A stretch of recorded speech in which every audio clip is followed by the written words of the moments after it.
We are diving headlong into Jurassic June, but I keep getting derailed because the official Jurassic World YouTube account keeps posting clips that I like to keep reacting to.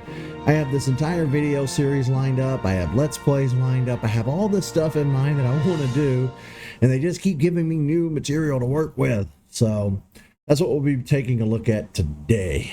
Let's get started.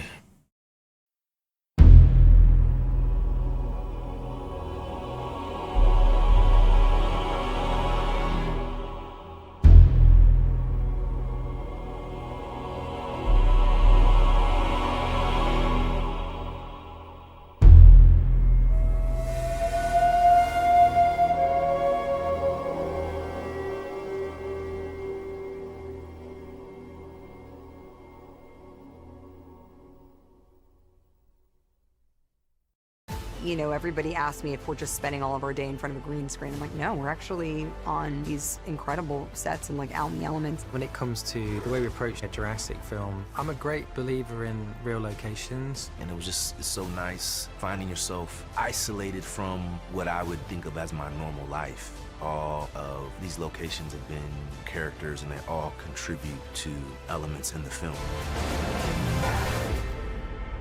There was a common goal of creating something magical on film that looked really authentic. You know, you can't build sets like that. I think it's so visceral, shooting in these extraordinary locations. There's nothing that says dig in more than a crew that's up to here in the mangroves water, but also as the tide's coming in, that they're still shooting.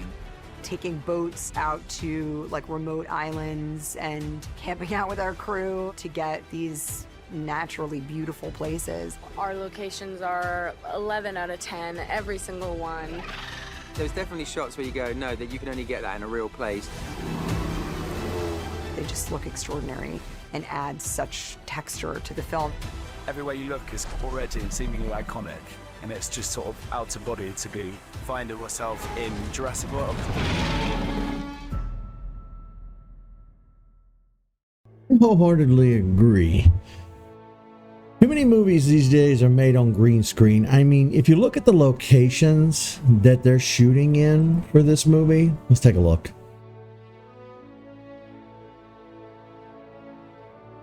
I believe she said they shot, or the screen says they shot. Oh, we get past this part. Hang on. Okay, Thailand, England, New York, Malta.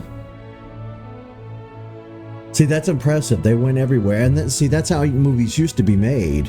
Back in the mid 20th century, even in the late 20th century, you would have an entire film crew that would go from place to place. You know, all those movies made overseas or in the Middle East or wherever, those were shot on location.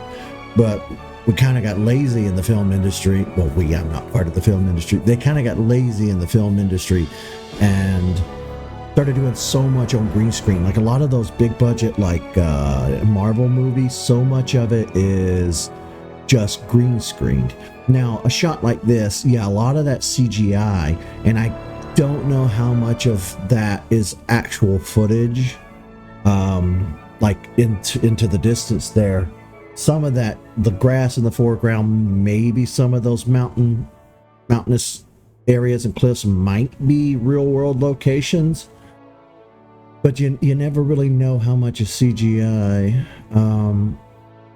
Yeah, but like here, you've got your actual actors in the water, waist deep, sometimes chest deep, neck deep. Yeah, it's nice. It's nice to see them actually putting in the effort. Like those drone shots, you know, in the last video that we looked at, not the last video on my channel because that was a Jurassic World specific video, but the last Jurassic World Rebirth video we took a look at, they talked about the drone shots, and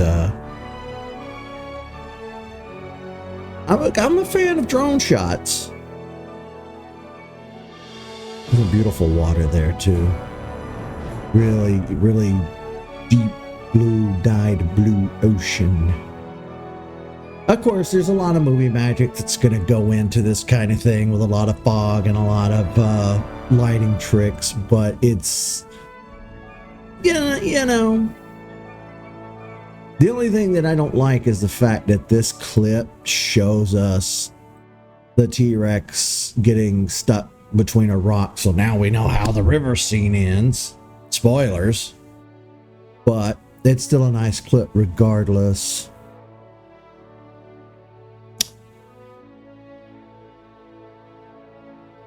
I'm really curious what the New York scenes are going to be like. I guess it's classic movie setup. Character A talks to character B. They talk about the setup, kind of like a heist movie would do. And we get to the island and we're espousing dialogue about how dangerous it's going to be. Jokes are made, and then chaos ensues. Classic Jurassic. I don't really know much about Garth, what's his name? Garth Edwards? Something like that. I don't really know anything about this director. I'm not really the kind of person, I'm not that into film where I follow every director and producer and screenplay writer, and I honestly couldn't be bothered at the end of the day to look into all of that. It's kind of like the same with video games. My friends over the years had these very lengthy conversations about industry stuff, you know.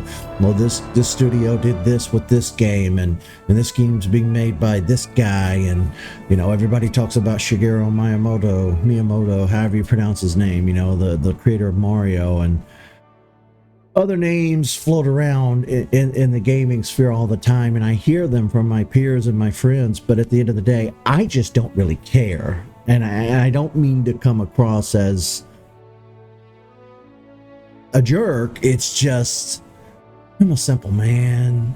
I just care about the material itself. I just don't feel like getting on social media and following any one filmmaker or director or anything like that, because I have tried. Gareth. Okay, it's Gareth Edwards. I tried doing that in the past, back before the fall of Twitter. I got on Twitter and I tried to follow Colin Trevorrow, Steven Spielberg, all these filmmakers, and I just, at the end of the day, they would post so much other stuff that was not related to Jurassic or what I was into, so it just became an annoyance and it cluttered up my feed. So it got to the point, you know, where I was just like, maybe we can just follow, I don't know, Jurassic Outpost. Jurassic Outpost is a real good account to follow. They keep me updated on news, what's going on in the community. I was trying to see if they had a Discord, but I don't think they do. I couldn't find one. I just found that Jurassic Time YouTube channel yesterday. You're always going to have these fan bases that exist in anything that you're into. Kind of takes a lot of the guesswork out of me having to hunt stuff down, honestly. Some of these green jungle shots here, though, really remind me of Jurassic Park 3. You guys remember how vastly different the jungles look between The Lost World and Jurassic Park 3. This movie's really kind of giving that vibe of Jurassic Park 3 jungle. Look at him looking right at the camera like a goober. But, yeah, they're releasing these little 1 minute, 2 minute, you know, videos. I'm definitely interested in making content on them. It's just a lot of times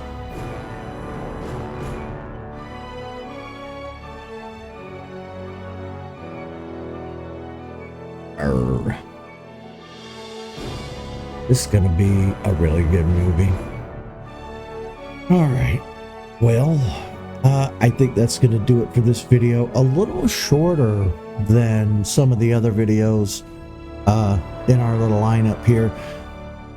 I'm trying to cover as much as I can because it is Jurassic June, and I want to really focus on Jurassic this month. Things have really slowed down on the gaming side, so I'm ramping up production of Jurassic videos, if I'm being honest. But stay tuned. I have a ton more videos to come out this month. It's going to be wild, the amount of Jurassic videos I'm releasing. You're honestly either going to love it or you're going to hate it. We'll see. All right. See you, folks.